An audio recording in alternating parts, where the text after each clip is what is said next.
to another episode of the Patio Pondering Podcast. Today I have another friend that I've known for, I won't say how many years. It's been a while. But I have Jamee Krug Blahauvietz with me. I really wanted to have Jamie on because she's had an interesting career in agriculture. And when I first met Jamie, her father was my first boss out of grad school. They lived on a farm where they had sheep. She was at Iowa State. She's had an interesting career. And I want to do something just a little bit different with my introduction. Jamie, if we asked 3 people to describe you, how would they talk about Jamie? So 3 people work-wise, you think, or just anyone? 3 people in general. Anyone. Gosh, that's hard. I think that they would say 3 things. I think that they would say hardworking. I think that they would say determined. And, I don't know the third one. That's hard. Those 2 kind of came easy. Third one, I don't know. Like, there's things I want people to think about me. Yeah. Maybe they don't, So I would say, probably strategic. Hopefully. That's a good one. I don't know. Strategic. Yeah. I'm a planner, so I think that's, so either one of those terms. Let's concentrate on your strategic word. And I think it's a great one, knowing you.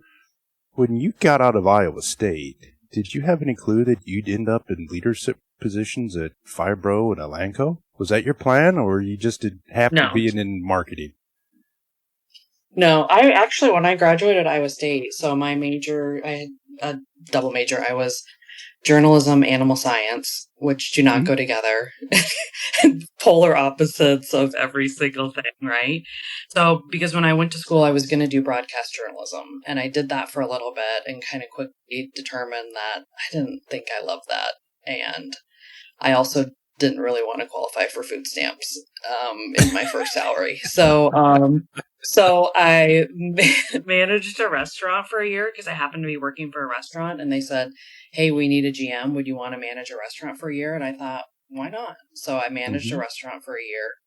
Great experience to try to lead people who, like 14-year-olds who don't really want to come to work, like to bus tables, and lead people who don't speak English, or, and a bunch of college kids who just want to get off early and go party. So that was a really good experience. And then I found my way into marketing. So I guess the answer is no, like I'm not somebody who had my career planned out or thought that I would necessarily lead people, but I was always looking for the opportunity to learn and to stretch myself and to do something different and figure out what my skills were and how I could best leverage them. And so that's how I've always looked for opportunities is how is this going to stretch me? What am I going to learn? Well, it would be a stretch to go from animal science broadcasting to being a restaurant manager. Yeah. Mm-hmm. Your first job that was really in ag was with McCormick, and that was pure advertising, and that kind of played into a little bit of your journalism. Yeah. Did that allow some of your creative juices to come out? Yeah, for sure. Definitely the journalism degree helped because I still remember the ad that was written up. That's back when ads were like posted in the newspaper. I'm dating myself.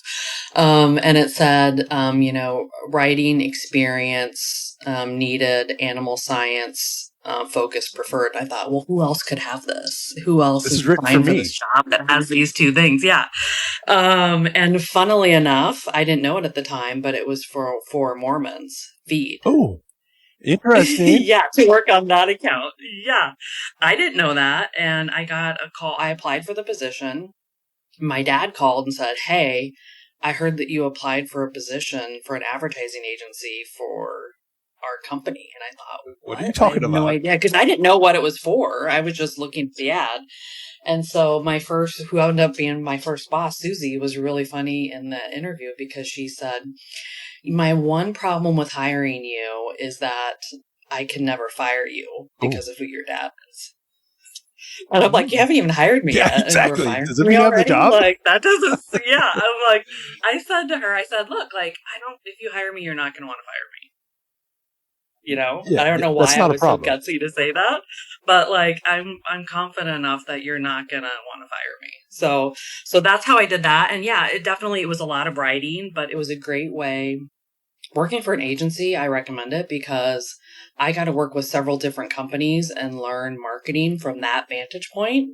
How different companies worked, how different marketers were successful. And so I was really a sponge, and it also forced me to have to sell my ideas to my clients. Because if I would have gone immediately to the client side, I think I could have been a little bit like a bull in a china shop. Yeah. But this forced me to have to sell my ideas and have to convince them to do it, which I think became really good skills for me later down on the road. So yeah, I did that for the first 10 years of my career working for McCormick. So I worked with McCormick before you were there when I was at ADM on a couple of ad campaigns. And there's two things about McCormick. The creativity was just on point. That's the first time I was ever exposed to a husband and wife hyphenated last name team in Des Moines, Iowa in 1999. Yeah. They were always progressive, progressive. And they're still really dear friends of mine. And that was also interesting too, was working with a husband-wife team because I was the third wheel. Yeah. And so and they were both brilliant, right? For different reasons in different areas, but sometimes they would argue about stuff or disagree about stuff, I should say. And then I would have to be a little bit like, well, I think what so-and-so is saying is this. And then so it was a very interesting dynamic.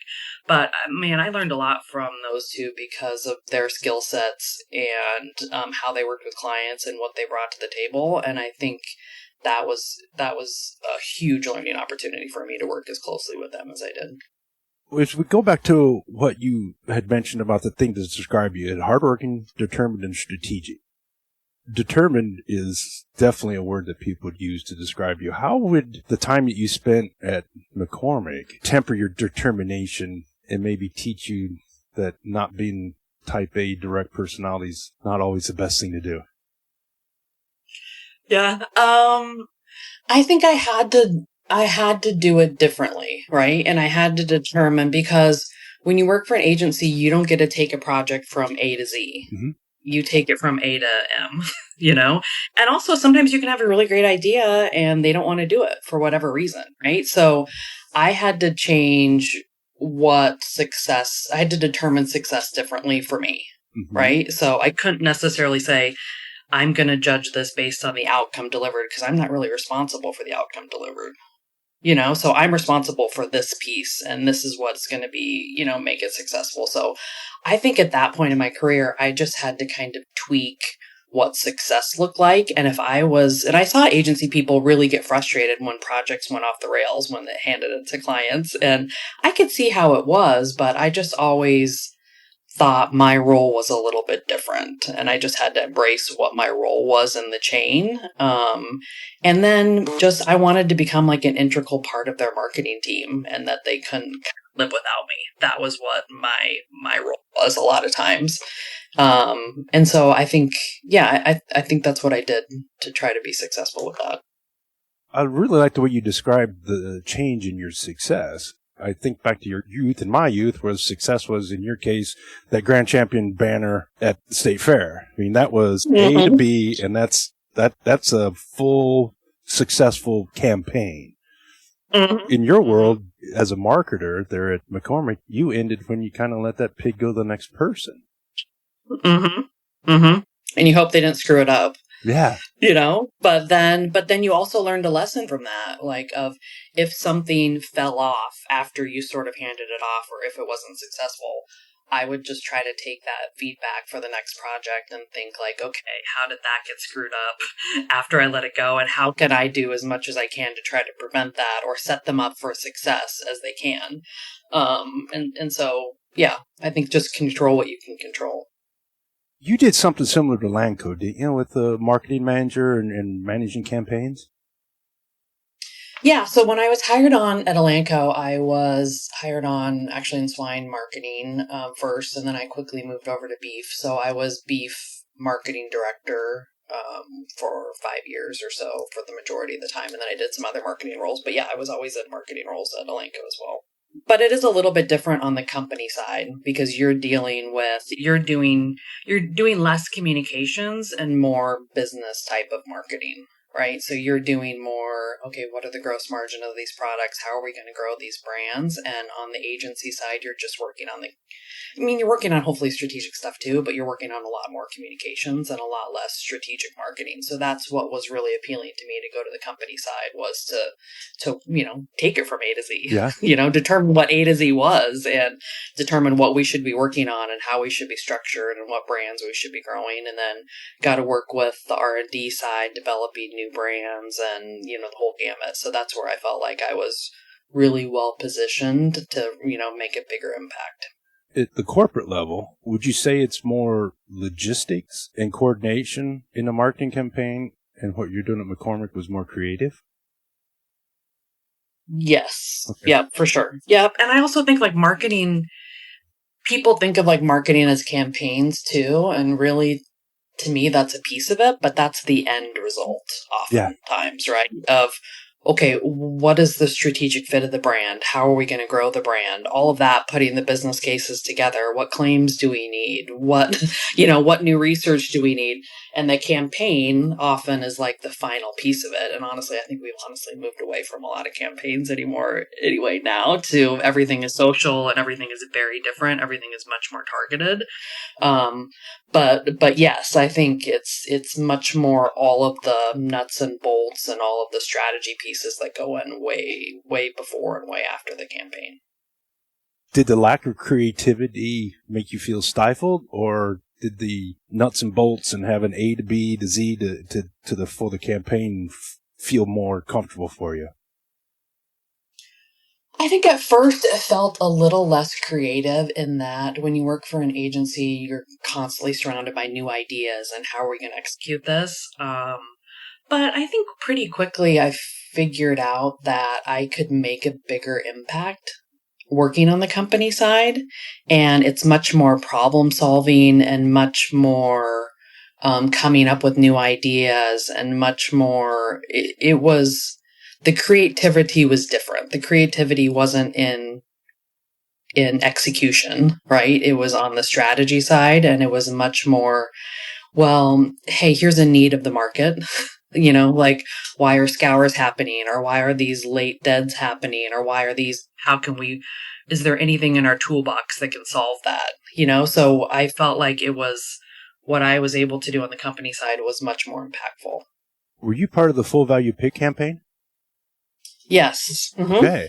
Everybody knows that rainbow pig and the Full Value. Yeah. Full Value Pig. And then we did it in beef too. So we did Full Value Beef too. So that whole idea, but yeah. So sitting in 2026 with the PRRS problem we have, that Full Value Pig, even though it has nothing to do with what you're doing now, is a big friggin' deal. Yeah, it is a big deal. Yeah. And just the whole concept of it, right? Of wanting to produce the most valuable animal, and how could we help get it there? That was the whole idea of it. How did that come about? Full value, well, so kind of the full value, call it a strategic platform, I guess is what you would call it, came about. I can speak more specifically to beef. On the beef side, it was, we felt like we had all of these ways that we could add value, right? So all of these tools, we had benchmark and data systems and things like that, where we felt like we're underutilized. And from a company perspective, we were facing really big challenges from generics, from other competition. And so we used it as a way to differentiate ourselves and say, hey, where can we add more value? And at the end of the day, what I want to do with customers is be their first choice. Mm-hmm. So we want to be their first choice when they have a problem, when they have an opportunity, when they have anything going on. And so that's really what the essence of the campaign was thinking about what the full value of the animal could be, and how could we help be their partner in getting them there. And so it was a way of sort of branding. It was very different than anything we had done, because we were always very brand specific marketing, right? And less halo marketing and less marketing from a company perspective. And so instead of just trying to brand the company, we tried to brand who we were and who we felt we were to customers. And so I think it was pretty successful at the time. And I think it was kind of the right angle. Of course, there were things that I would change, but But yeah, at the time, I feel like it was the right note, if you will, for that era. As far as impact, and we talk about impact that campaigns can have, I just illustrated it. I mean, we talk about full value pig. Yeah, I know. That was a long time ago. So when we look at closeouts, that's one of the things we look at. Yeah. I pick apart closeouts when somebody says, "Here, I sold all these hogs," and they bunch them all together. And like, okay, what were the knotheads you sent to Wickman's, and which were the barbecue pigs? And like, well, I didn't even think about that. So we concentrate on that full value pig from that campaign. Mm-hmm. That's interesting. Yeah, that's funny. It is. Well, you brought up your strategic and talking about strategy, and I think that's right. When you go into corporate, obviously the strategy is to sell more of whatever it is.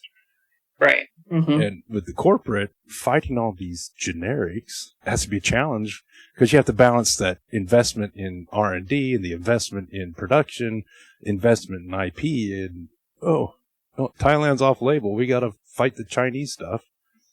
Yeah, it is. It is. And I would say, and I'm speaking, I'm more closely on the beef side than on the swine side, but on the beef side now, everything has changed in the last 5 years as far as end weights getting heavier and heavier.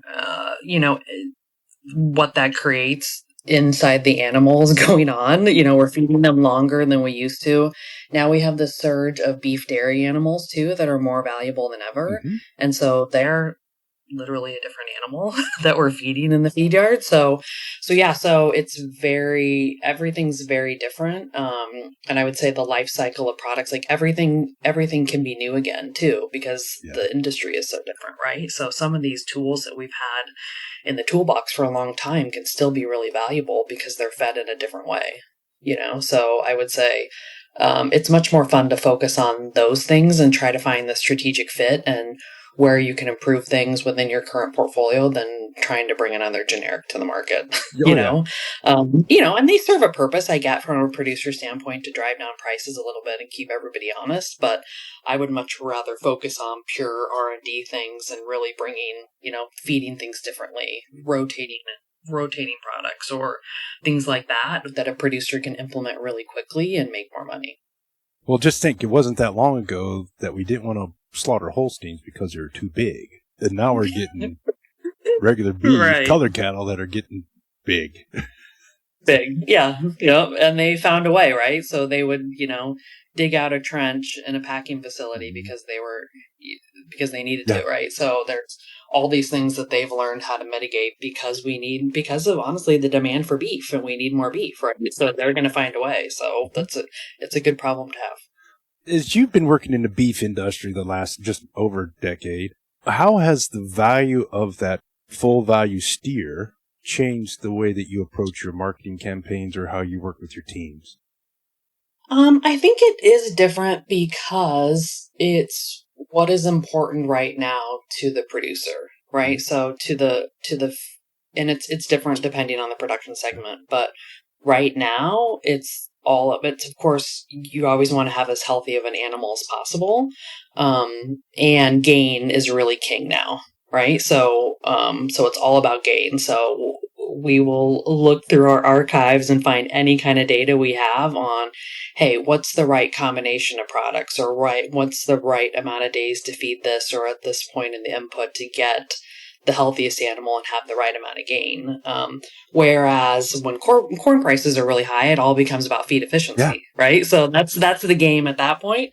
And now it's just really all about gain, and, beef animals are more valuable than ever. So producers are, generally speaking, more willing to invest in different things as long as they can see the outcome, right? As long as they can see the gain outcome. So things are very fun to kind of pencil out right now when you say, oh, well, this product gives you X amount of pounds, or this product gives you this amount of, efficiency. So for us, it's finding what's really going to resonate with the customer, and then talking their language, and then, tweaking whatever it is we can from a data or campaign to make sure that it's, that you cut through all the clutter. And I would say that's the other thing that's really different right now when it comes to marketing is it used to be back to the campaign talk, it used to be fairly easy to target, right? Like everybody had their magazines they read. Yeah. They read their drovers magazines. I remember my dad getting feedstuffs at home, and he would bring it home and read it, and everybody would read the same publications, right? And now you still have some of those publications, but now you have different ways that you can target, whether it's geofencing or different social ads or different things like that. So and now you have this whole retail market that you can potentially impact too, because from a cattle perspective, we're really never going to call on a cow-calf producer. They're just too small, right? But those producers are going into Tractor Supply. My husband and I have 5 heifers out back now. Like we go into Tractor Supply, we go into Fleet Farm, right? So how are we potentially targeting people like us to try to help them kind of cut through the clutter and know what they should be feeding and how they should be feeding it? I'm all in the pork industry. My daughter's beef, son's sheep, which is really crazy how we got them all covered. But I was sitting at Ohio Pork Congress a few weeks ago, and the president of National Pork Board was talking, or CEO, and it hit me when he was talking. On the pork side, we always talk about being the least cost producer. We have to be the least cost producer to compete with Brazil. We have to be the least cost producer and fill in the blank. And it hit me. In all the years of my tangential association with beef, we talk about cost. But I never hear anybody saying, that feedlot's got to be the least cost producer because we have to compete with Australia. Is my impression wrong because I'm not deep in it? Or is the beef industry just so much different than poultry and pork in the United States? I think it's different. I think your impression's right, and I think it's very different. I think it's different because a couple things. One, it's not integrated like swine and poultry is, right? Like you could sometimes have 3 owners of an animal, sometimes 4 owners of an animal before it gets to wherever it's going to go to, right? So that's a big difference, just the change in ownership. And then I think when you get to a feed yard, the goals are very different too, because they're all, especially now, a feed yard is like a hotel, right? You just want to keep it full, as full as you can for as long as you can. And so I think that it depends on the cycle too, I guess, but the goals become a little different if you can't even keep the feed yard full. That's costing you money. So least cost is important. I mean, of course you want to do things as efficiently as you can. But because the animals are so valuable now, they're willing to put in more resources. Now, there's definitely ebbs and flows. There's definitely times where they're cutting input costs because they're barely breaking even and the feed yard is full. And so they're just trying to do that. And I think right now we're just in a different phase in the feed yard market, and things take forever to rebound too, right? So if you're repopulating the herd, that takes years to do that. It's not like 45 days in a poultry facility. So I was helping Chad, my son-in-law, work cattle. He partners with another family. And 2 heifers jumped out of the head gate before they got green tagged. And they're running down the road. Yeah, and I'm standing there going, you better go catch those girls because that's a lot of money running down the road. I mean, it was at least $2,000 on each one of them. And all they did was make sure that they were born and mama didn't kill them. It's crazy how much money we're talking about.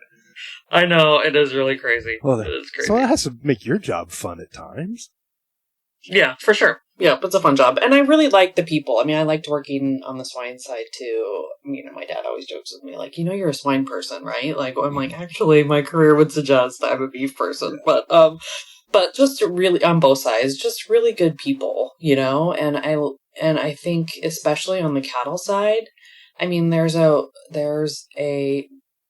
romanticism, I guess, about the cowboy side and the Western side and all that kind of piece, like that piece. But we did some market research back in the day. This was back in my McCormick days, and we tried to figure out what was really driving cattlemen from an emotional standpoint.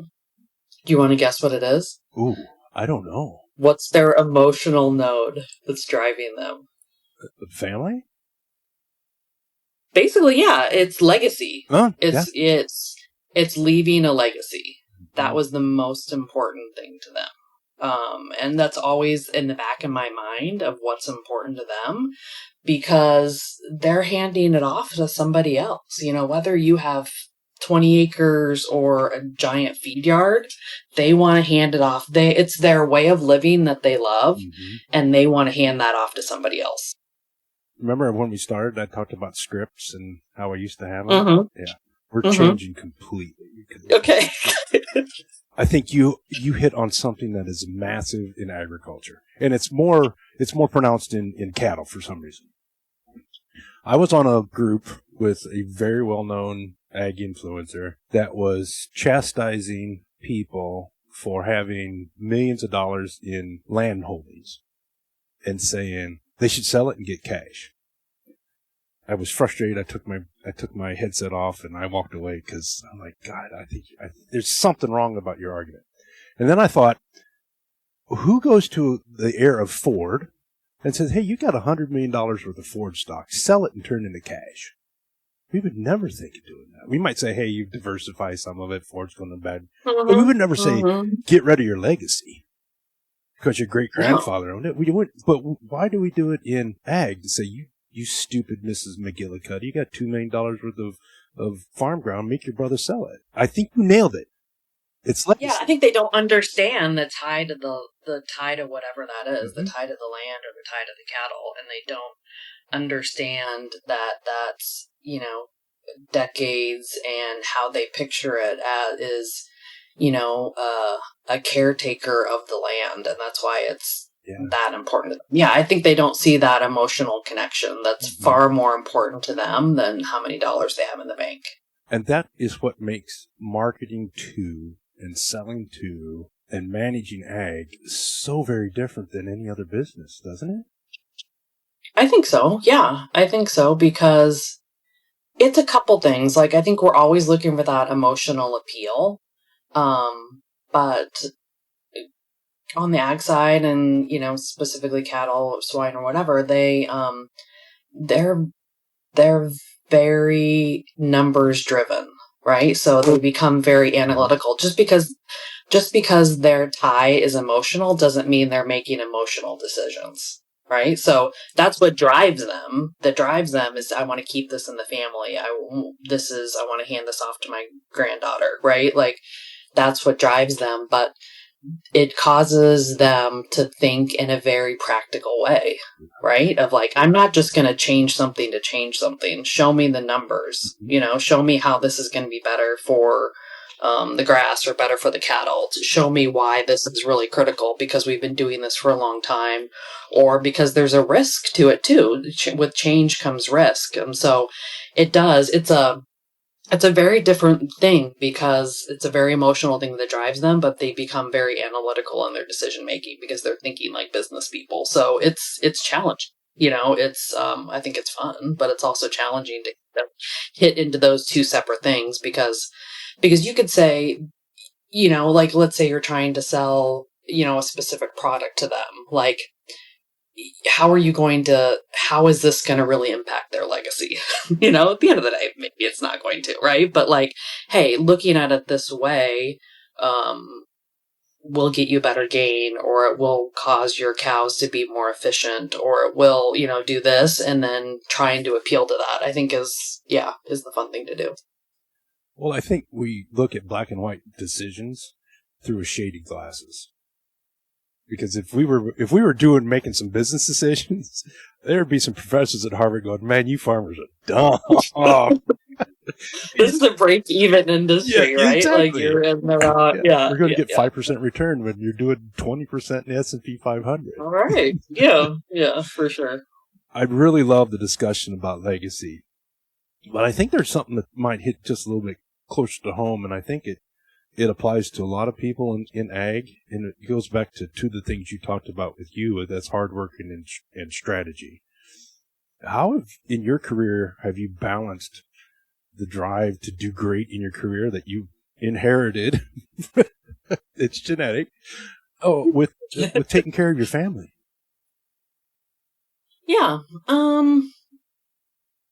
I think it's always been a balance. right? Like, I think part of it is, I definitely, because career is important to me, and I think there are things where I've missed stuff with my kids because I was traveling, right? Like, I think having a, here's what I say to like young women before they get married, specifically women, is This is not in an interview process, so you haven't broken any federal labor laws. yes, exactly.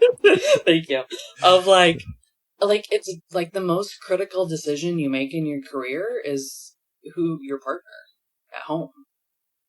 Yeah. Right? Like, so if you have a partner who supports you and gets it versus a partner who doesn't, and I may have experience with both those things. Yeah. Very different, right? Like, so I think so what I've tried to do is I like it that my kids see me work hard. And see the sacrifices that I make. And I just try to be, especially as they get older, they understand it more now too, right? Like, I'll say, hey, I'm going to try to make every track meet. Like, so, and I luckily can move around a lot of stuff on my calendar to try to make that happen. Sometimes if I don't, I just be like really transparent with my kids. Like, hey, I tried to move this. This is really important for work, so I'm going to have to miss this. And I hope my kids understand that, and so I just try to be really present at both. Like, when I'm home and with them, I try to be present and focused on that and make dinner every night and, like do the little things that hopefully matter to them and show up for them, like when they need me to show up for them. And then when I'm at work, I try to be at work. And I like that they see somebody who works hard and has to make sacrifices, because they're going to have to do that when they grow up too, whether or not, they're a husband or a wife or anything like that. Right. So that's how I've tried to kind of balance it. And on any given, like I read this article one week that said something like, something's always off. Like, balance is not perfect. So something is always getting a little bit more of you.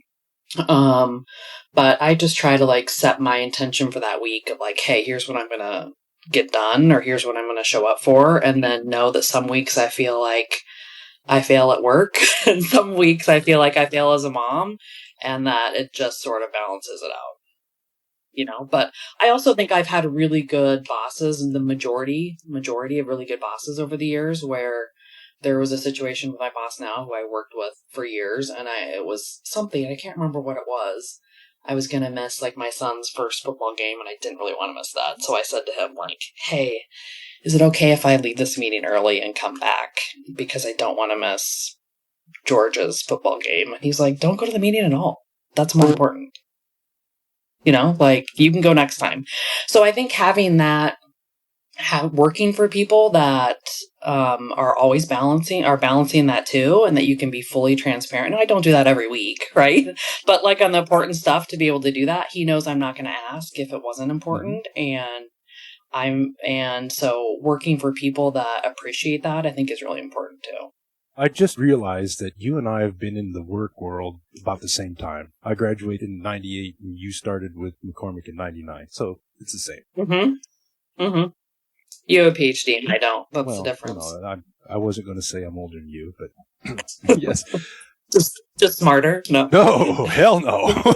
Not even close. Let's not go down that trail. In those almost 30 years, the attitudes that you just illustrated have changed dramatically. For sure. So I know if I would have gone to your dad in 1999 and said to him and Tom Wilkerson, hey, I'm going to blow off this meeting because I got to go watch a kid's football game. It's like, you're going to do what? 100%. Yeah. 100%. How was that progression from 1999 to 2026 now? In your experience, how has that helped you be a manager of your own team? That's an interesting question. I think so maybe I'll answer that a couple ways. Like, I do think it's absolutely evolved in a good way of people are recognizing we're not robots and we have important things. And guess what? When you can take care of those important things, you actually bring more to work, right? Because you're not stressed out that you missed something, right? So I think that's really important. I think for me, I think it's also a little different maybe being a woman in the workforce too, because I think it creates a little bit more challenges, especially like in a male-driven environment, but so I think at times I was probably, especially early on when I didn't feel like I had the credibility, I was a little bit more, I wouldn't say shy because I don't think people would describe me as shy, but I probably wouldn't have articulated that, so I think when I felt like I had more credibility and could do that, that's when I did that. Now, in my own team that I lead, I'm just very transparent with them, like from the get-go of like, hey, here's what I'm balancing at home. Like I remember this is a good example because I remember going through COVID of the kids were horrible, right? The kids were trying to learn from home. And I said to my team at the time, I remember just kind of having an epiphany of like, okay, how am I possibly going to manage them doing remote school and me trying to work from home? Like, this is going to be a nightmare. And I thought, well, now's the time to just really integrate both things, right? So I said to my team, like, you're going to see my kids come and go. Like they're working with me here, right? Like, so if they have a question about how to get on Zoom or whatever, I told them it's okay to interrupt me, right? Like, so it became this thing where I just it felt like I took the lid off of it. And now I've sort of integrated that post-COVID of like, I tell my team, like, I trust you, like, and I want you to make decisions of where you're taking care of your home, just like you're taking care of work. And I trust you to be able to do that. And so I think the other thing that I noticed I had to do over the years was because I am, back to my hardworking thing, I do work hard. I do send emails. I try not to send them at all hours because that's really annoying. But like, then I also try to really articulate with my team of like, hey, I'm going to work out over lunch. Like, hey, I'm going to be gone because I'm going to work out.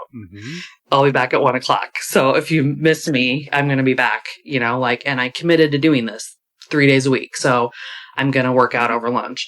And then I noticed like just a difference of like, that encourages them to, if you want to exercise over lunch, like, so, but I think it made me seem like more maybe like a real human because I do have really high expectations for my team, but also if they need to cut out a couple hours early to go coach a hockey team, because that's really important to them and they get a lot out of that, they're going to be even better at work because they've filled up their cup in that way, or they've, picked the kids up at school or whatever they need to do. So I've just really tried to be like fully transparent and not try to feel like I have to fully compartmentalize, I guess, and hide one thing or the other. So, and I think that's really benefited. One, I think it's benefited my team.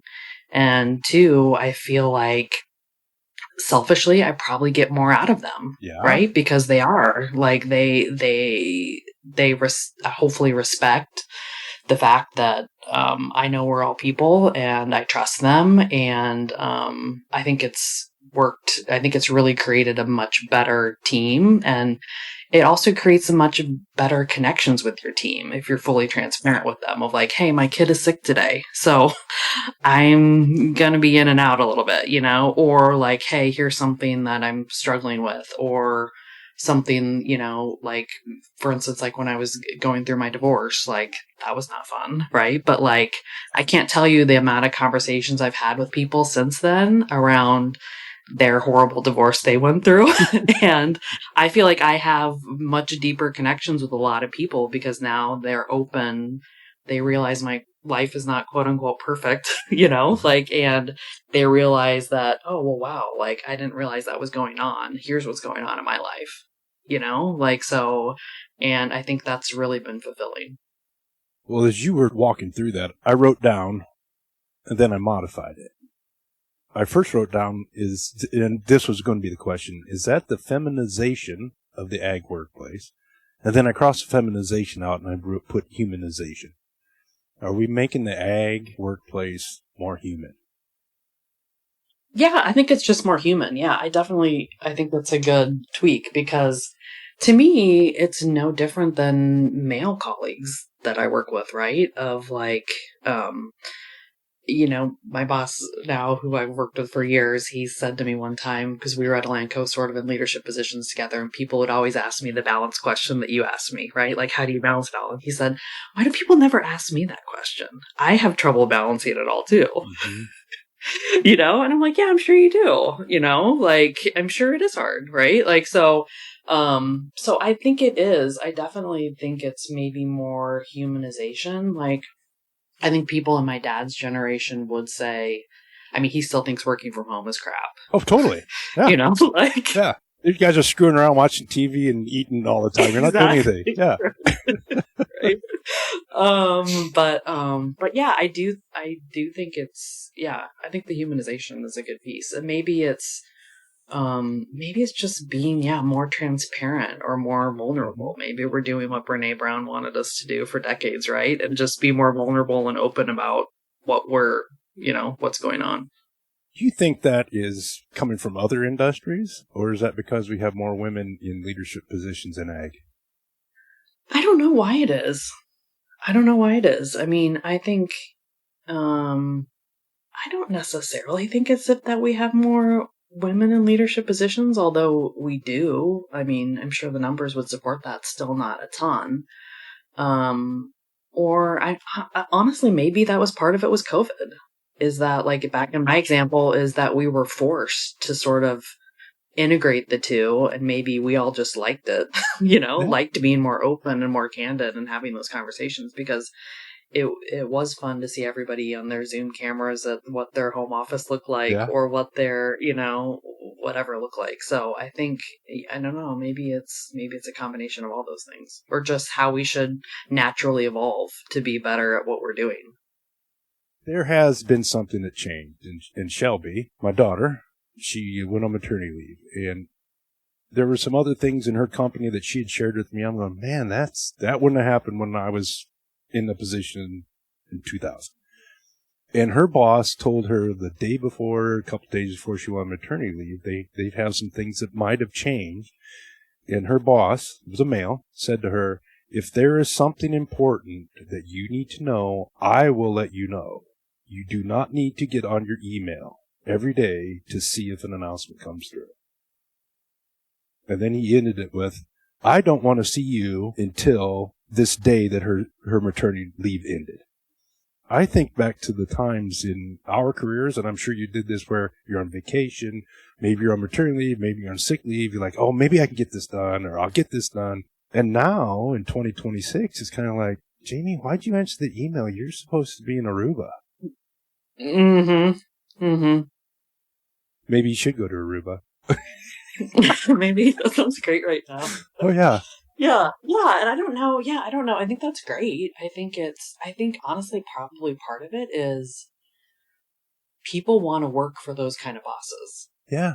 Right? So maybe the other types of bosses who are hey, I need to check in with you weekly while you're on maternity leave. So I may have had one of those of, like, maybe they naturally stop leading people because nobody wants to work for them. Right? Like, do you want to work for a human being, or do you want to work for that other person? Right? And that's why it always surprises me too, of, like, people, specifically women, when they get in leadership positions, I see them kind of go one or two ways. Like, one way of really trying to mentor younger women and say, like, hey, you're not being paid enough. You need to ask for this amount of money and do this. And then you have the other camp where, like, well, it was so hard for me, I'm gonna almost gatekeep and not, they have to earn their keep too, And it's like, well, I don't really believe in that. I believe in, like, helping and making sure this next generation gets ahead quicker than we did, because, you shouldn't have to go through all the stuff, and you should be paid more. You should be paid the same, those kinds of things. I got a job in 2005 because I was a man over a woman. And the man that hired me said, you got the job because you're not a woman. If that would have happened now, I'd be like, oh, wow, I'm sure I don't want to be here. In retrospect, I shouldn't have gone there, but I did. But I think it's just a change, and it's a good change. That's funny. Your leadership, if there was just somebody that had a business that could coach people how to be better leaders. That'd be something good for Jim Bishop to do. It would be. I think Jim's busy because I actually have a project for him and I couldn't get on his calendar till next week. So that's why his calendar's so full, I think. Yeah. Well, I think that there is a sea change in our careers. Yeah. And maybe it was accelerated by COVID. It was happening before that, but COVID probably accelerated it, where in ag, it's no longer the Mad Men days are gone where you're judging people. And the people that are in leadership positions, that are the assholes, that are the micromanagers, that are looking over your shoulder, those people aren't surviving the C-suite anymore. At least that's my impression. Well, I think I would agree largely because, they can only drive the outcomes for so long before their cultural survey results catch up to them and people start leaving and then nobody wants to work for them anymore. So I think I think hopefully that they're naturally being weeded out because they're not great leaders, At the end of the day, they're not good leaders. Yeah. The way that we reward leadership is changed because we've changed what we view as a good leader. Mm-hmm. Yeah. Agreed. Yeah. Because I think back to some leaders I worked with in the past, and man, in 2025, I would have the balls to say, I'm out of here. I didn't then. But... I know. I hear you. Wow.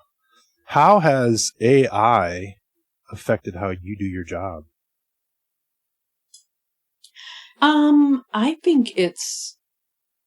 I think we're just at the cusp of using it. So I have a technical person on my team now who is kind of spearheading our efforts on using it from a data integration standpoint and those kinds of things. But I think it's made the things that we can offer to customers, calculators, things like that, so much easier than we used to have to send it over to India and come back in 6 weeks and pay a lot of money for things. So just the simplification of tools and things like that, I think are huge.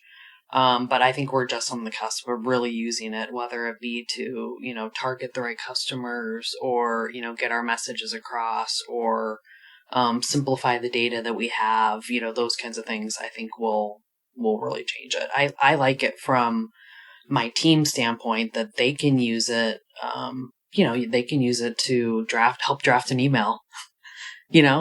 Simple things like that it gets it 80% of the way there, right? And they can tweak so it makes them more efficient and gets them more in time, in front of the customer more because they're not worried about, doing things like that. So I think from that perspective, it's been really useful, but I'm sure how we use it in 5 years from now will be dramatically different. I don't even know, so. Well, we've used AI for a long time. If you consider autofilling spreadsheets and those calculators, that's AI. We've been using Excel spreadsheets and you make the dashboard. I think your point that we're right on the cusp in ag of really knowing how to use it. I've heard some prompts that people have used in some of the meetings I've been, and I've just shaken my head going, oh boy, I need to up my game. And the funny part is we as a whole need to up their game to even get to where I am. And I'm not even close to using it.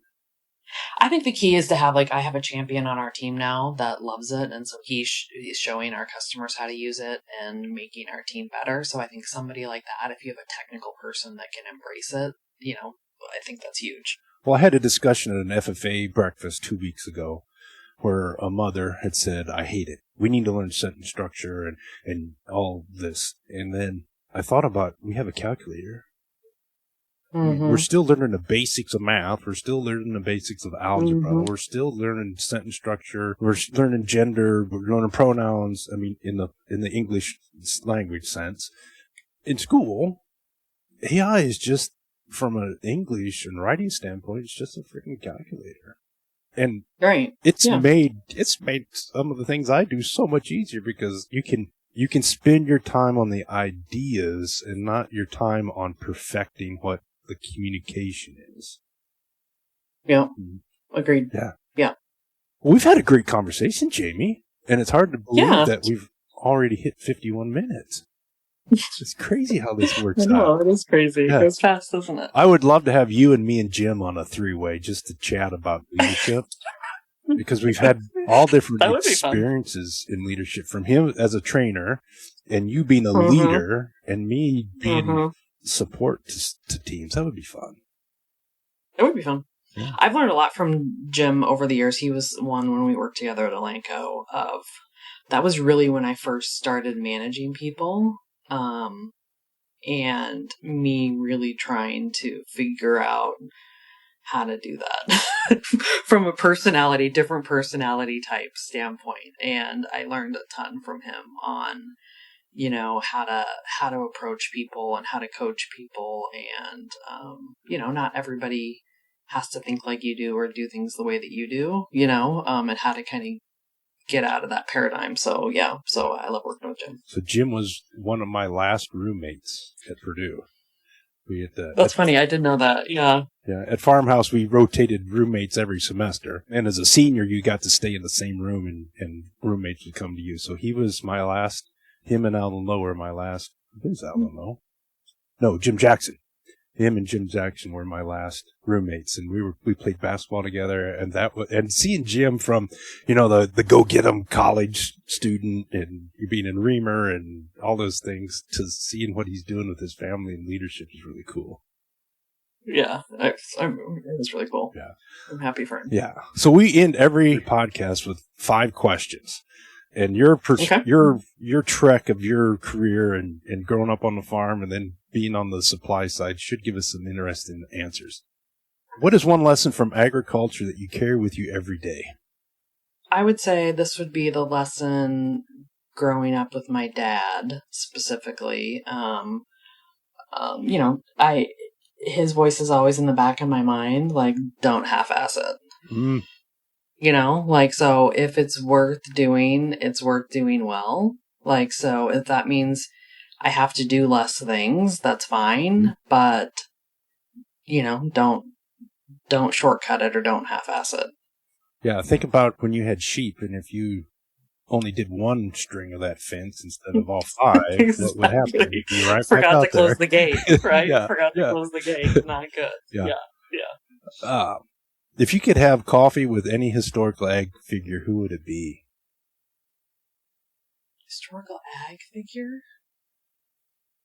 Do you know who the first person that came to mind is? Is it Louis Pasteur, like the person who created pasteurization? Something like that I think would be really interesting. I think that's always fascinating to me, somebody who really, changes the game. Yeah. Of hey, here's the problem, here's how I'm going to solve it. So I don't know if it's specifically him or somebody like that, as far as, somebody who has changed the trajectory of how ag has gone. Would be really interesting to talk to them about how they got to that. How did you figure out how to solve this problem? Yeah. I think it would be really interesting. Guess I had the episode before this. He talked about the milk machine. And you think about it, who was it that came up with the idea to make that pulsator, that piece of rubber that did this? Mm-hmm. And did it without a computer or AI. Right, exactly. Yeah. AI did not do that. No, yeah, no. Exactly. What is one quirky or underappreciated thing about ag that more people should know? Oh, quirky or underappreciated thing about ag? I don't know if it's quirky, but it's definitely underappreciated. I think that people think about ag sometimes. So my son, he was a city kid, and we recently moved out to this farm a year ago. Poor kid. And he likes to joke, exactly. He likes to joke, and he calls himself Big Country. Oh. And he'll do this impersonation of, I've got to go take care of the heifers, whatever. And so I think there's sort of this perception that ag people are slow or hayseeds. You know what I mean? I don't know, Big Country. Yeah. Which could not be farther from the truth, right? You think about anybody, growing up on a farm, the hardest working people, but also really business people and really smart people to figure this out. Think about hundreds of years ago, how well you had to plan for the winter. And I think that's innate in all of us, is sort of that planning nature and to kind of get ahead of it. So I think it's sort of maybe an underappreciated, if you weren't in ag, you wouldn't necessarily think of this crazy smart people we get to work with on a daily basis. Yeah. I wrote down intelligence in ag. There's a lot of it. We just get covered up. Yeah. What is your favorite ag-related tool, product, or innovation? Tool, product, or innovation? I mean, I feel like in cattle, like, I don't know. So I'm going to name like maybe an older thing and maybe a newer thing. Like really like pretty, like a pretty cool tool is in a feed yard, the micro ingredient machine. Mm-hmm. Right? Like think about if that, before that existed, how would you be able to dial in different types of rations for different kinds of cattle and do that as effectively as we do today? Like we would have to feed cattle very differently. And then something that's just top of mind for me and coming off of CattleCon that I went to a couple weeks ago is, you know, people are now doing collars, like electronic collars for cattle. Mm-hmm. And you can set their grazing area and you can expand it. So you can do rotational grazing very differently than you did a few years ago. So I think that's a very cool technology, both from a grass standpoint and from a cattle standpoint, and could, you know, really help, especially smaller producers, you know, with their cows. Well, one of the things that I push back against when we're in commercial crop production is that we're raising too much corn and soybeans, and we get people, experts, influencers, whatever, saying, well, you need to do something different. And the first thing that people say is, get cows. Well, what cow are you going to get? Because they're friggin' expensive if you can get them. And the other one that comes front to mind is we don't have the infrastructure that we used to just a decade or two ago with chutes and buildings and, more importantly, fences. And your technology brought up could completely change that, as long as the GPS doesn't go out. Right. I know. It does make me a little nervous. But yeah, as long as you have Wi-Fi, which honestly, there's way stronger coverage now in the country than there was 10 years ago, 5 years ago, right? So I think things like that will really pretty quickly change things. Oh, yeah. Can you imagine putting in the GPS boundary for a couple grass waterways? Mm-hmm. Okay, we're going to graze this for a day, and they're going to just eat the grass waterway and leave the corn on. Yeah. Uh-huh. Or guess what? We had too much rain last night, so I'm going to change it because that's all real muddy. So I'm going to push them up here, and then I'm going to rotate them in 2 weeks and let that grass grow. And yeah, definitely changes things from putting up hot wires or things like that. So. Yeah. Or, hey, we got to make sure they eat all their dewormers, so we're going to shut it down. They only get this field today. Yeah. There's a lot of potential with that technology. Yeah. Yeah, that's crazy. And then the last question is, what is one small change that can make a big impact on ag's future? Honestly, I think it's what we were talking about earlier with, I like how you said it was the humanization. Like, think if everybody was more vulnerable, even though at my core I hate that word because I don't like being vulnerable, but say open. Like, what if everyone was more open at work? Yeah. Right? What if we were not pretending? What if you just really clearly felt like you could work in a place where you could state what your intentions were with something, and you don't have to guess what are they trying to do? What are they after? You know what I mean? Yeah. Like, so, I think that would be, I think you would get a lot more done, and I think you would trust people a lot more if you knew, well, you know, sorry if I'm abrupt today, but I was up all night because the baby was up, and that's why I'm a little grouchy today, you know? Or like, hey, I'm really trying to get out of here. Can you reschedule that appointment? Because I'm really trying to get out of here at 4:00 today because I've got something I need to go to. Or, you know, like, hey, this is really important to me, this project, and here's why it's really important to me. And I would love your help in getting it done. You know, like, you know, so I think it's that. I think it's just being, if everyone was even more open than we are. We're in an industry that doesn't regularly share vulnerability. Right. Well, everybody sees it as a weakness. Totally. Right? I think before I certainly did. Like, you want me to tell people that I'm stressed out at home? Yeah. Like, or that's why I'm up late is, you know, or whatever reason. Like, I felt like that would be used against me almost. Let's just think about a farmer down the road from you, and something happened in May, and he couldn't get stuff planted. Behind the scenes, he's doing everything he freaking can to get it done himself. 100%. And it might get late. It might not get done. It might get done half-assed, as your dad used to like to say. But what happens if he said on May 10th, after trying to fix his planner for 2 days, he said, "Hey, Jamie, I need some help." Mm-hmm. Well, Jamie would be like, "Hey, all right, I'll come over. I'll help you. We'll get it planned or whatever." But there's a fear that it's going to be, well, if I ask Jamie, then Jamie's going to tell George, and then George is going to be like, "Ooh, Jim can't get his shit done, so maybe there's some ground I can rent." Yeah, I guess. Yeah. Because we automatically go to worst case scenario. Instead of saying, "I need help because I truly need help because I have a problem," it turns into, "Oh, I'm not Mr. Perfect. I'm vulnerable." And the cascades into all the bad things that could happen.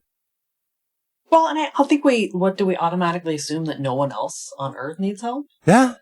Everyone else has everything all figured out? I doubt it, right? Like, so maybe you're just, like, back to sort of my divorce example, like when I was like, because I didn't really tell anyone that I was going through it when I was going through it. I don't know why. I thought it was just going to be a fun surprise.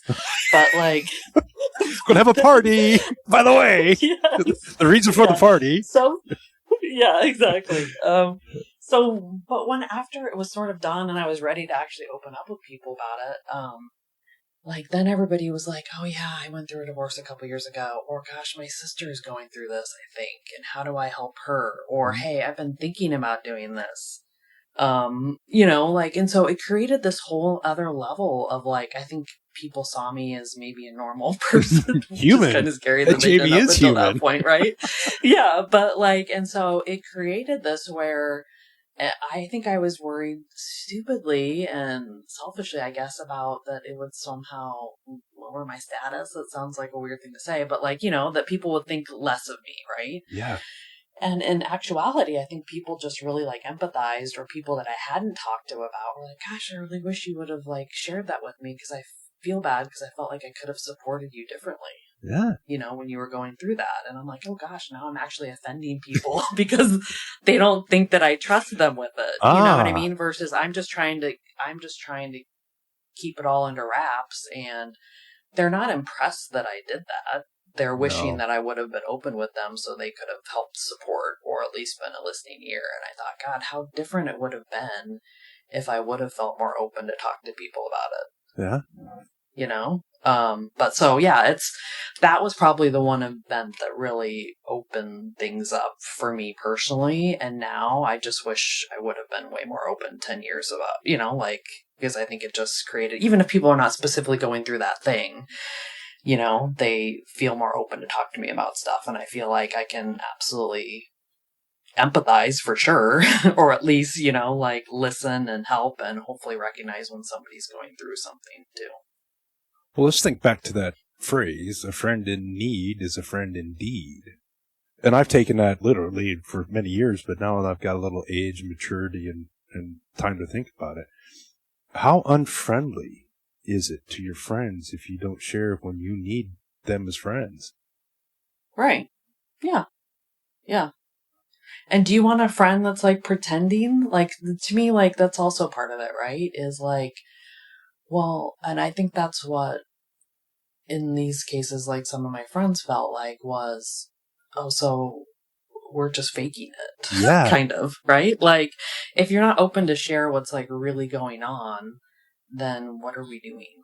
Yeah. You know what I mean? Like, sort of like, so for sure. And I think that maybe comes back to an ag thing too, perhaps, of like, we're not fakers, right? Like, I feel like we're real people, and we try to be as authentic. I kind of hate that word, but like, be authentic as we can. And I think that's really changed over the last kind of 5 years too, which I think is good, because everybody has something that's going on.